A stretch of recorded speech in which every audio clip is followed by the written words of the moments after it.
नमस्कार दोस्तों, मेरा नाम हिमांशु है और आप सभी का मेरे YouTube चैनल पर स्वागत है। आज मैं आपको महाभारत के बाद पांडवों की अंतिम यात्रा की एक अद्भुत और रहस्यमयी कथा सुनाने जा रहा हूं। यह सिर्फ एक कहानी नहीं, बल्कि धर्म, त्याग और मोक्ष की सच्ची परीक्षा है। इस वीडियो में आप जानेंगे पांडवों ने राज्य छोड़ने का निर्णय क्यों लिया, हिमालय की यात्रा के दौरान उनके साथ क्या-क्या घटनाएं घटी, आखिर क्यों द्रौपदी और पांडव एक-एक करके गिरते गए, कौन से दोष उनकी मृत्यु का कारण बने, युधिष्ठिर ने कैसे जीवित स्वर्ग प्राप्त किया। अगर आपको यह वीडियो पसंद आए तो लाइक करें, कमेंट करें और चैनल को सब्सक्राइब करना न भूलें। महाभारत के बाद की गाथा, धर्म, प्रतिशोध और मोक्ष की अनसुनी कहानी। कुरुक्षेत्र का मैदान खामोश था।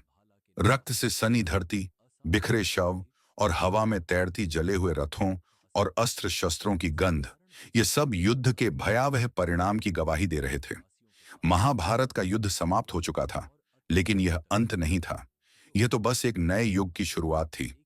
युद्ध के बाद हर कोई यह सोच रहा था कि पांडवों की जीत के बाद राज्य में शांति स्थापित हो जाएगी, परंतु वास्तविकता इससे बहुत अलग थी। यह कहानी सिर्फ एक विजय की नहीं, बल्कि शाप, प्रतिशोध, परीक्षा और मोक्ष की है। यह उन घटनाओं की कहानी है जो इतिहास के पन्नों में छिपी रह गईं। युद्ध समाप्त हो चुका था, लेकिन हस्तिनापुर के महलों में सिर्फ सन्नाटा था। एक तरफ युधिष्ठिर, जो राजगद्दी पर बैठने से पहले ही अपराधबोध में डूबे थे। दूसरी तरफ धृतराष्ट्र और गांधारी, जिनकी आंखों से आंसू नहीं रुक रहे थे। रानी गांधारी, जो अब तक अपने पुत्र दुर्योधन की मृत्यु को सहन करने का प्रयत्न कर रही थी, श्री कृष्ण के सामने खड़ी हुई। उन्होंने क्रोध में कहा, हे वासुदेव, आपने धर्म की रक्षा के नाम पर मेरे सारे पुत्रों का विनाश करवा दिया। क्या यही धर्म था? श्री कृष्ण ने उत्तर दिया, माथे, यह युद्ध सिर्फ सत्ता के लिए नहीं था, यह धर्म की स्थापना के लिए था। लेकिन मैं जानता हूं कि आपका दुख कितना गहरा है। आप जो चाहे कह सकती हैं। गांधारी की आंखों में आंसू थे, लेकिन उनका क्रोध शांत नहीं हुआ। उन्होंने अपने तप से श्री कृष्ण को शाप दिया, जिस प्रकार मेरे वंश का नाश हुआ, उसी प्रकार तुम्हारा यादव वंश भी नष्ट हो जाएगा, और जिस तरह मेरे पुत्रों की अकाल मृत्यु हुई, उसी तरह तुम्हारी भी एक सामान्य मृत्यु नहीं होगी। श्री कृष्ण मुस्कुराए। उन्होंने गांधारी के शाप को स्वीकार कर लिया, क्योंकि वे जानते थे कि यह सत्य होना आवश्यक था। युद्ध समाप्त होने के बाद अश्वत्थामा का क्रोध शांत नहीं हुआ था। उसने द्रौपदी के 5 पुत्रों की हत्या कर दी थी, और फिर अभिमन्यु की विधवा उत्तरा के गर्भ में पल रहे शिशु को भी मारने के लिए ब्रह्मास्त्र का प्रयोग किया। उत्तरा चीख उठी, हे गोविंद, मेरी कोख में पल रहे मेरे बच्चे को बचाइए। श्री कृष्ण ने तुरंत अपने दिव्य शक्ति से उस ब्रह्मास्त्र के प्रभाव को निष्क्रिय कर दिया और उत्तरा के गर्भ में पल रहे शिशु को पुनर्जीवित कर दिया। यही बालक आगे चलकर राजा परीक्षित बने, जिनके वंश से आगे महाजनपदों का निर्माण हुआ। परंतु श्री कृष्ण ने अश्वत्थामा को भयंकर शाप दिया, हे द्रोणपुत्र, तुमने निर्दोष बालकों की हत्या की है, इसलिए तुम हजारों वर्षों तक इस धरती पर भटकते रहोगे, जख्मों से भरे रहोगे, और कोई भी तुम्हें पहचानने या शरण देने को तैयार नहीं होगा। अश्वत्थामा को तत्काल उसी क्षण भयंकर कोढ़ हो गया और वह अज्ञात जंगलों में भटकने लगा। महाभारत के बाद यादव वंश में अभिमान और घमंड बढ़ गया था। गांधारी के शाप के प्रभाव से एक दिन प्रभास क्षेत्र में यादवों में आपसी कलह शुरू हो गई। श्री कृष्ण ने जब यह देखा तो वे समझ गए कि समय आ गया है। यदुवंशियों ने मदिरा पीकर आपस में ही तलवारें उठा लीं। उन्होंने एक दूसरे का संहार कर दिया। स्वयं बलराम ने ध्यान मुद्रा में बैठकर अपना शरीर त्याग दिया। श्री कृष्ण इस विनाश को देखते रहे। वे जानते थे कि यह अपरिहार्य था। जब सब समाप्त हो गया, तब वे एक जंगल में ध्यान करने बैठ गए। उसी समय एक शिकारी जरा ने उन्हें हिरण समझकर उनके पैर में तीर मार दिया। श्री कृष्ण ने मुस्कुराते हुए कहा, यह तीर नहीं, समय की पूर्णता है। अब मुझे इस संसार से विदा लेना है। उन्होंने अपने पार्थिव शरीर को त्याग दिया और वैष्णव लोक में वापस चले गए। श्री कृष्ण के जाने के बाद पांडवों ने अपना राज्य परीक्षित को सौंप दिया और महाप्रयाण, मोक्ष की यात्रा पर निकल पड़े। जिस दिन पांडवों ने हस्तिनापुर छोड़ा, पूरा नगर उनके पीछे चल पड़ा। प्रजा रो रही थी, लोग विनती कर रहे थे कि वे न जाएं, लेकिन पांडवों ने बिना मुड़कर देखे अपना मार्ग जारी रखा। वे सीधे गंगा किनारे पहुंचे, जहां उन्होंने स्नान किया और अपने राज्य के प्रति अंतिम प्रणाम किया। युधिष्ठिर ने गंगा से कहा, मां गंगे, तुमने हमें शक्ति दी, धर्म की राह दिखाई। अब हमें आशीर्वाद दो कि हमारी अंतिम यात्रा सफल हो। गंगा की लहरें शांत हो गईं, जैसे उन्होंने आशीर्वाद दे दिया हो। इसके बाद पांडव हिमालय की ओर बढ़ चले। हिमालय की कठिनाइयां और पहला पतन, जैसे जैसे वे ऊंचाई की ओर बढ़े, मौसम कठिन होता गया। पहले हरे भरे जंगल आए, जहां वे कुछ दिन ठहरे। फिर ऊंची चट्टानों और बर्फीली पहाड़ियों का सफर शुरू हुआ।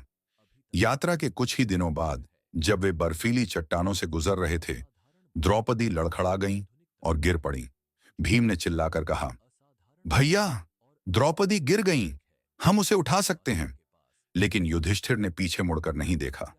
उन्होंने केवल इतना कहा, द्रौपदी इस यात्रा के योग्य नहीं थी। उन्होंने अर्जुन को सबसे अधिक प्रेम किया था, इसलिए वह पहले गिर गईं। पांडव आगे बढ़ गए। द्रौपदी का निष्प्राण शरीर बर्फ में विलीन हो गया। कुछ और दिन बीते। हिमालय की ठंडी हवाएं हड्डियों तक चुभने लगीं। सहदेव, जो हमेशा शांत और ज्ञानी थे, धीरे धीरे कमजोर पड़ने लगे। एक दिन जब वे एक गहरी घाटी पार कर रहे थे, सहदेव लड़खड़ाए और गिर पड़े। नकुल चिल्लाया, भैया, सहदेव को बचाइए। युधिष्ठिर शांत खड़े रहे और बोले, सहदेव को अपने ज्ञान का अभिमान था। वे सोचते थे कि उनसे अधिक बुद्धिमान कोई नहीं है, इसलिए वे गिर गए। पांडवों ने आगे बढ़ने का निर्णय लिया। सहदेव पीछे छूट गए। कुछ और दिनों तक वे यात्रा करते रहे। अब उनकी संख्या कम होती जा रही थी। हिमालय की ऊंचाइयां और ठंडी हवाएं उनके धैर्य की परीक्षा ले रही थीं। एक दिन जब वे एक बर्फीली ढलान पर चल रहे थे, नकुल अचानक संतुलन खो बैठे और नीचे गिर पड़े। भीम ने फिर कहा, भैया, नकुल को बचाया जा सकता है। युधिष्ठिर ने फिर मुड़कर नहीं देखा और कहा, नकुल को अपने रूप और सुंदरता पर गर्व था। यही कारण है कि वे इस यात्रा में सफल नहीं हो सके। अब केवल 3 पांडव बचे थे, युधिष्ठिर, अर्जुन और भीम। अब केवल 3 योद्धा आगे बढ़ रहे थे। अर्जुन, जो सबसे शक्तिशाली धनुर्धर थे, अब थके हुए लग रहे थे। जैसे ही वे एक ऊंची पहाड़ी पर चढ़ रहे थे, अर्जुन अचानक नीचे गिर पड़े। भीम घबरा गए। भैया, अर्जुन भी गिर गए। युधिष्ठिर की आंखों में दुख था, लेकिन उन्होंने शांति से उत्तर दिया, अर्जुन को अपने धनुर्विद्या पर बहुत गर्व था। वे सोचते थे कि उनसे बड़ा कोई योद्धा नहीं है। यही उनके पतन का कारण बना। अब केवल 2 बचे थे, युधिष्ठिर और भीम। अब केवल 2 भाई आगे बढ़ रहे थे। भीम हमेशा सबसे बलशाली रहे थे, लेकिन अब उनकी शक्ति क्षीण हो रही थी। अचानक जब वे एक बर्फीले रास्ते पर चल रहे थे, भीम लड़खड़ाए और गिर पड़े। भीम ने अंतिम बार अपने बड़े भाई से पूछा, भैया, मैंने हमेशा धर्म के लिए लड़ा, मैंने कभी अधर्म नहीं किया, फिर मैं क्यों गिरा? युधिष्ठिर ने एक गहरी सांस ली और कहा, तुम्हें अपने बल पर बहुत अभिमान था। तुम भोजन और शक्ति के प्रति अत्यधिक आसक्त थे। यही कारण है कि तुम इस यात्रा को पूरी नहीं कर सके। भीम की आंखों से आंसू गिरे। उन्होंने अपने बड़े भाई को प्रणाम किया और अंतिम सांस ली। अब केवल युधिष्ठिर बचे थे। युधिष्ठिर अकेले बढ़ते रहे। उनके साथ केवल एक कुत्ता चल रहा था। यह कुत्ता शुरुआत से उनके साथ था। जब वे हिमालय की सबसे ऊंची चोटी पर पहुंचे, तो देवराज इंद्र एक रथ लेकर आए।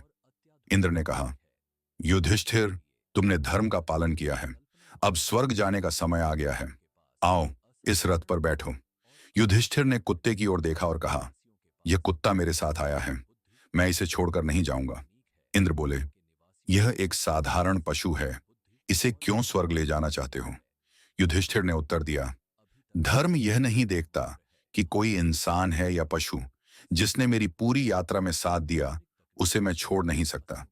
तभी कुत्ता एक अदृश्य शक्ति में बदल गया। वह स्वयं धर्मराज यमराज थे, जो युधिष्ठिर की परीक्षा ले रहे थे। यमराज ने प्रसन्न होकर कहा, युधिष्ठिर, तुमने अपनी अंतिम परीक्षा भी पार कर ली। अब तुम जीवित ही स्वर्ग जा सकते हो। स्वर्ग में युधिष्ठिर को पहले नरक दिखाया गया, जहां उन्होंने अपने भाइयों को कष्ट में देखा। देवताओं ने कहा कि यह उनके कर्मों का फल था, लेकिन जब उन्होंने अपने सभी परीक्षाओं को पार कर लिया, तब अंततः उन्हें स्वर्ग में स्थान मिला। वहां उन्होंने द्रौपदी, अर्जुन, भीम, नकुल, सहदेव और कर्ण को फिर से देखा। युधिष्ठिर ने सबसे बड़ा प्रश्न पूछा, क्या यह धर्म की विजय थी? एक आकाशवाणी हुई, धर्म हमेशा विजय प्राप्त करता है, लेकिन हर जीत की अपनी कीमत होती है। महाभारत का युद्ध खत्म हुआ, लेकिन इसकी गूंज युगों तक सुनाई दी। यह सिर्फ पांडवों और कौरवों की लड़ाई नहीं थी, बल्कि यह धर्म और अधर्म, न्याय और अन्याय, मोह और त्याग की सबसे बड़ी परीक्षा थी। सीख, शक्ति से बड़ा धर्म होता है। अहंकार और अधर्म का अंत निश्चित है। हर कर्म का फल अवश्य मिलता है। मोक्ष केवल उन्हीं को मिलता है जो सत्य के मार्ग पर चलते हैं। महाभारत की इस अनसुनी कथा ने आपको कैसा महसूस कराया? अपने विचार कमेंट में बताइए। धन्यवाद। जय श्री कृष्णा। थी आज की कहानी कमेंट करके जरूर बताना।